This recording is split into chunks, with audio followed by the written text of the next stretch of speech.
কি মনে হচ্ছে বলতে চাইছেন আমি চাইছি শান্তি। বাংলার একটা কালচার আছে।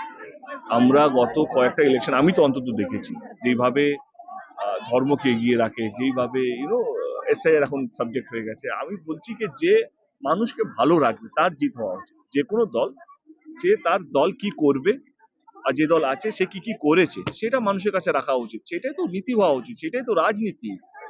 রাজনীতি মানেটা কি? যে ভাই আমি 15 বছর ধরে আছি, আমি এই কাজগুলো করেছি।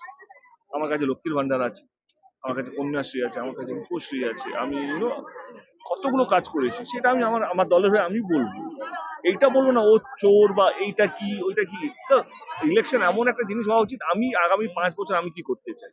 এমন নাকি ও কিছুই করেনি, ও তো এইটা এইটা কোনোদিনও কেউ বড় হতে পারবে না। আমি আমি যদি কাউকে নিচে নামিয়ে নিজেকে বড় করতে চাই, সেটা কোনোদিনও হবে না। কারণ মানুষ, নিজের দেশের অবস্থা দেখো বা যেভাবে নির্বাচন হচ্ছে দেখো, সেটা কিন্তু খুব একটা যে ভালো দিকে বা একটা ভালো এক্সাম্পল। আমরা পৃথিবীর সবচেয়ে বড় ডেমোক্রেসি, সেই বড় ডেমোক্রেসি আজকে যে ভালো এক্সাম্পল সেট করছে সেটা তো নয়।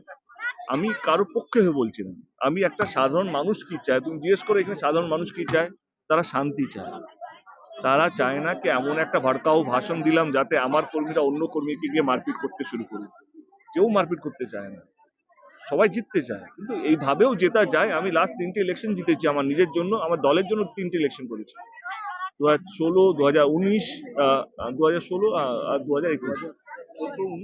হ্যাঁ, মানে দলের মানে বিধানসভার জন্য। তো আমি বলছি কি ভালোবেসেও যে ইলেকশন নির্বাচন জেতা যায় সেটা তো আমি করে এসছি। তো আমি সেটাই লিডার কে, যে মানুষকে সই পথটা দেখায়, মানে এইটা ঠিক পথ, এটা এটা ভুল পথ। আমি আমার দলের কর্মীদেরকে এটাই বলতে চাইছি যে আমাদের দল গত 15 বছরে অনেক কাজ করেছে। মানে আজকে দেখো লক্ষ্মীর ভান্ডার অন্যান্য রাজ্যে বিভিন্ন রকম ভাবে লাডলি বাইন বলে প্রচার হচ্ছে, যেটা আগে দিদিকে বলা হতো কে লক্ষ্মীর ভান্ডার কিছু হবে, আজকে প্রত্যেক কটা রাজ্যে লক্ষ্মীর ভান্ডার অন্যান্য নাম দিয়ে সেই স্কিমটা শুরু হয়েছে। তো এটা আমাদের গর্ব। আজকে ইউনেস্কো আমাদের কন্যাশ্রীকে স্বীকৃতি দিয়েছে। তো আমি আমার দল এত ভালো ভালো কাজ করেছে সেটা বললেই তো মানুষ বুঝবে। আজকে মানুষ তো বোকা নয়। আমি কেন এমন কিছু ভাষণ দিতে যাব যাতে গোষ্ঠী শুরু হবে, মানুষকে আমি বিভাজন তৈরি করবো, আমি সেই সেই রাজনীতিতে বিশ্বাস করি না। এক প্রস্তুতি রাজনীতির